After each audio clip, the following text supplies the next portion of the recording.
Anatomía del fémur. ¡Vamos!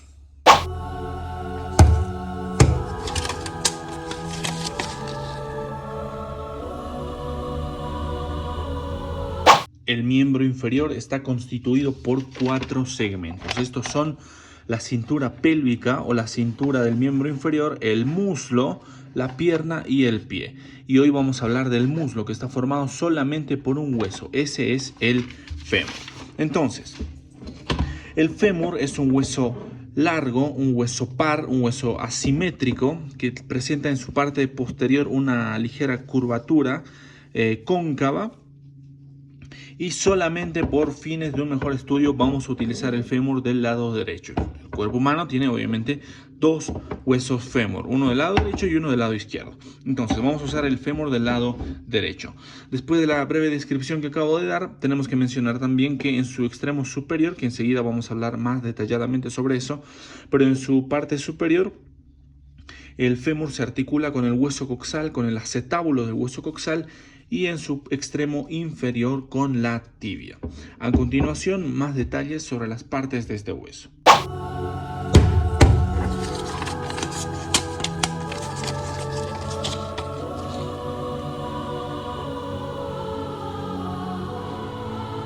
Y tenemos acá una vista anterior del fémur.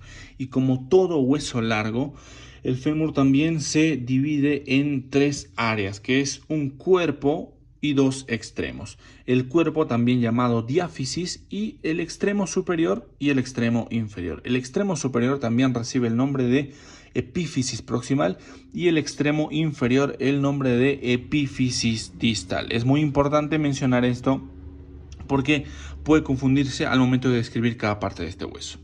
Y empezamos con el estudio o descripción del cuerpo o diáfisis del fémur. Y vamos a usar el número 33 para un mejor estudio, porque tiene 3 caras y 3 bordes. Una cara anterior, una cara medial y una cara lateral. A su vez, 3 bordes. Un borde lateral, un borde medial y un borde posterior. Los bordes lateral y medial no tienen mucha relevancia porque no están muy bien marcados. Acá pueden ver el borde lateral y el borde medial. Son redondeados y pueden confundir al momento de dividir las 3 caras, que son la cara anterior, lateral y medial, porque no están bien marcados, son redondeados. Todo lo contrario sucede con el borde posterior, o también denominado línea áspera. La línea áspera se subdivide a su vez en 3 porciones, que son el labio lateral, el labio medial y una región entre el medio de estos 2 labios, que es el intersticio. Inferiormente, la línea áspera se subdivide en 2 ramas que reciben el nombre de líneas, que son la línea supracondilia lateral y la línea supracondilia medial. En medio de estas 2 líneas hay una superficie triangular que recibe el nombre de cara poplitea. Superiormente, la línea áspera se subdivide en 3 ramas, que son la rama lateral, rama media y rama medial. La rama lateral recibe también el nombre de tuberosidad glútea.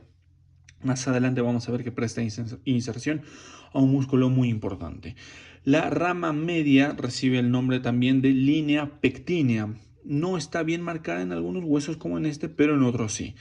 Y la rama medial recibe también el nombre de cresta del músculo vastomedial, porque presta inserción a este músculo. Un punto no muy importante tal vez para remarcar es que en la parte superior de la línea áspera tenemos el agujero nutricio más importante de este hueso, que es este que lo pueden ver acá. No es muy relevante, pero sí tiene cierta importancia.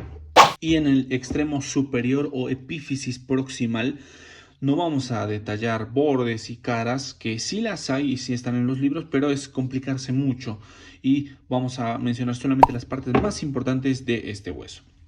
Empezamos con esta parte redondeada de acá, que es la cabeza del fémur. La cabeza tiene una fosita que recibe el nombre de fosita de la cabeza del fémur o fosilla de inserción para el ligamento redondo, que recordemos estaba en el acetábulo al momento de escribir el hueso coxal, eso en otro video. Como continuación de la cabeza tenemos el cuello, que es la parte que sostiene la cabeza, el cuello del fémur.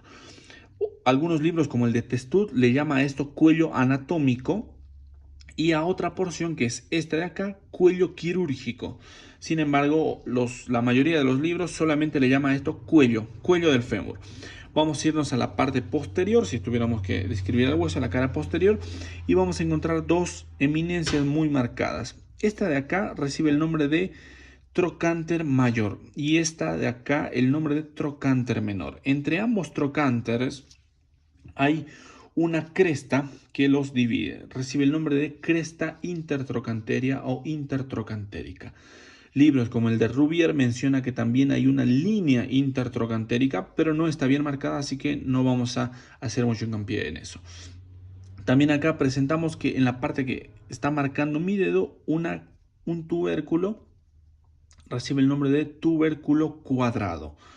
Más adelante vamos a ver qué músculo se inserta en esta parte. Y acá una fosa que recibe el nombre de fosa trocanterea o fosa trocantérica. Pasamos a describir el extremo inferior o epífisis distal del fémur. Y vámonos a la cara anterior.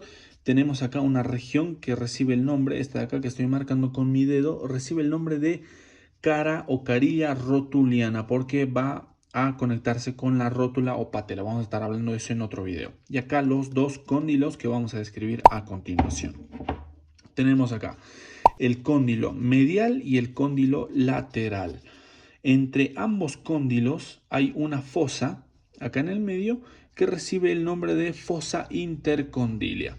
Y a los lados, a los lados de ambos cóndilos tenemos epicóndilos. Al lado del cóndilo lateral tenemos una eminencia que recibe el nombre de epicóndilo lateral.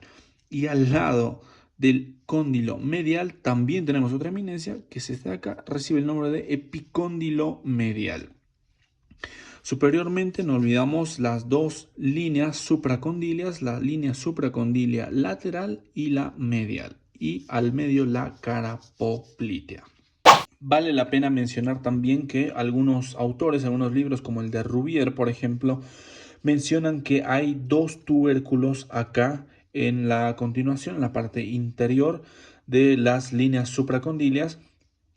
Acá en el lado lateral, un tubérculo, acá no está bien marcado, pero Rubier lo menciona, un tubérculo supracondilio lateral y un tubérculo supracondilio medial. A esta prominencia de acá la denomina tubérculo del aductor, porque va a prestar inserción al músculo aductor mayor. Eso lo vamos a ver más adelante.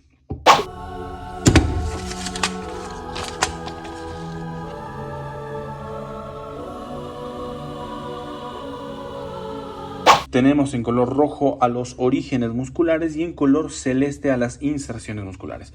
Vamos a segmentar este estudio para un mejor entendimiento en las tres áreas que componen al fémur, que son el cuerpo, el extremo superior y el extremo inferior. Empezamos con el extremo superior y tenemos acá en una vista anterior en color rojo el origen del músculo vasto lateral o vasto externo.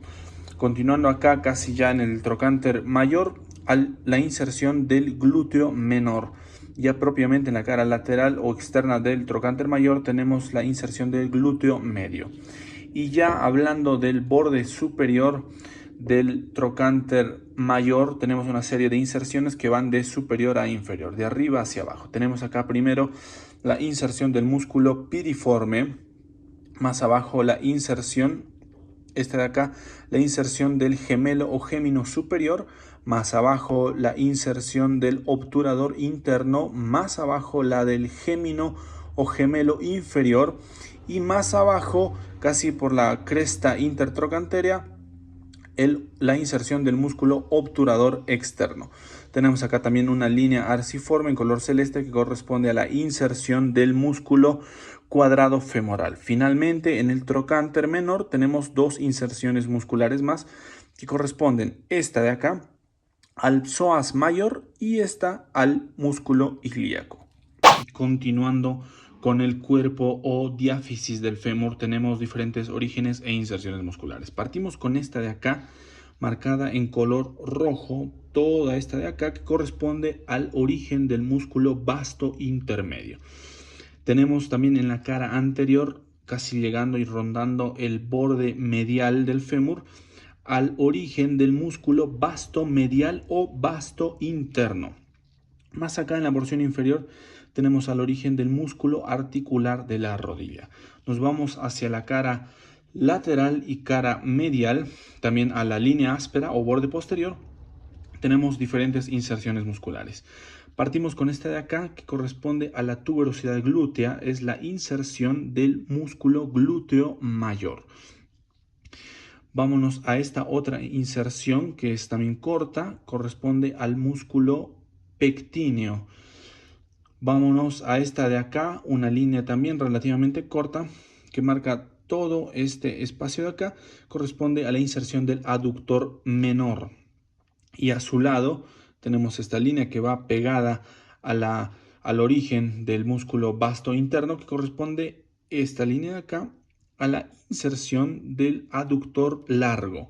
Y la más larga, que está ubicada en la línea áspera, en casi toda la línea áspera, que va desde acá hasta acá, corresponde a la inserción del aductor mayor. Terminamos finalmente hablando del origen de este músculo de acá, que corresponde al bíceps femoral, a la cabeza corta del bíceps femoral. Y concluyendo las inserciones y orígenes musculares con el extremo inferior de este hueso, tenemos acá en la cara posterior dos orígenes musculares muy importantes que corresponden estos dos al mismo músculo, que es el gastrocnemio, parte del tríceps sural. Ambos corresponden al mismo músculo, el gastrocnemio y el tríceps sural. Más arriba, acá, este de acá, corresponde al músculo plantar, origen del músculo plantar. Nos vamos al epicóndilo lateral y vemos el origen del músculo popliteo. Finalmente tenemos hacia el lado del cóndilo medial, un poquito hacia la tuberosidad de la que habíamos hablado a la verdad de las partes de este hueso, tenemos la inserción del músculo aductor mayor. Y no es un error, porque acá en el cuerpo diáfisis habíamos mencionado que este, que es el más largo, corresponde a la inserción del aductor mayor. Pues el aductor mayor se inserta acá y también se inserta en esta tuberosidad.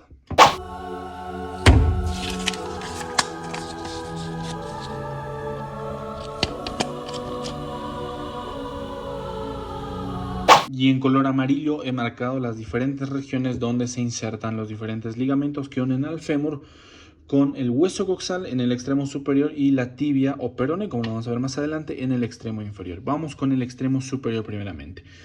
En la cara anterior tenemos el ligamento iliofemoral, va a conectar el fémur con el ilion en el hueso coxal. Vamos hacia la parte posterior, tenemos el ligamento isquiofemoral, conecta el fémur con el isquion en el hueso coxal. Y acá abajo el ligamento pubofemoral conecta el fémur con el pubis en el hueso coxal. Finalmente tenemos en el extremo superior, acá en la cabeza del fémur propiamente dicho, dos ligamentos más. Este en sentido transversal recibe el nombre de ligamento transverso acetabular y este de acá el ligamento redondo. Vámonos al extremo inferior y tenemos inicialmente acá dos ligamentos. Este primero, el de acá, recibe el nombre de ligamento patelofemoral medial, conecta el fémur con la rótula o patela. El de acá al costado recibe el nombre de ligamento colateral tibial o colateral medial, se conecta con la tibia directamente. De este otro lado, en la parte lateral, tenemos el ligamento patelofemoral lateral, conecta el fémur con la patela o rótula. Y acá, este de acá abajo, en el epicóndilo lateral, tenemos al ligamento colateral peroneo o colateral lateral. No solo porque está lateral, sino porque conecta no con la tibia, sino con el peroné. Acá arriba tenemos al ligamento anterolateral que se conecta con la tibia. Vámonos hacia la parte posterior y acá en el cóndilo lateral tenemos un ligamento que se divide en dos porciones, lo rodea como pueden ver acá. Estas dos porciones se subdividen en esta porción superior que recibe el nombre de ligamento popliteo oblicuo, conecta el fémur con la tibia. Y finalmente acá abajo, finalmente por el ligamento popliteo. También ligamento popliteo pero arqueado. El ligamento popliteo arqueado conecta el fémur con el peroné, no con la tibia. Acá en la fosa intercondilea tenemos otros 3 ligamentos muy importantes. Este de acá recibe el nombre de ligamento cruzado anterior y conecta, va en dirección anterior y se conecta con el menisco medial, que está acá abajo del cóndilo medial. Si hay un menisco medial, tiene que haber un menisco lateral. Y el menisco lateral no tiene un ligamento que lo precede. El ligamento que precede al menisco medial es el ligamento cruzado anterior, pero el menisco lateral se conecta directamente con su ligamento a esta parte de acá. Esta es la inserción del menisco lateral. Si hay un ligamento cruzado anterior, que es este de acá, va en sentido anterior, tiene que haber un ligamento cruzado posterior, que es este de acá abajo, ligamento cruzado posterior. Finalmente, he marcado en color amarillo 2 arcos, acá uno en la parte posterior y acá otro en la parte anterior, que corresponden a la cápsula articular de la rodilla. Esta cápsula va a envolver al fémur, a la rótula en su parte anterior y a la tibia propiamente dicho.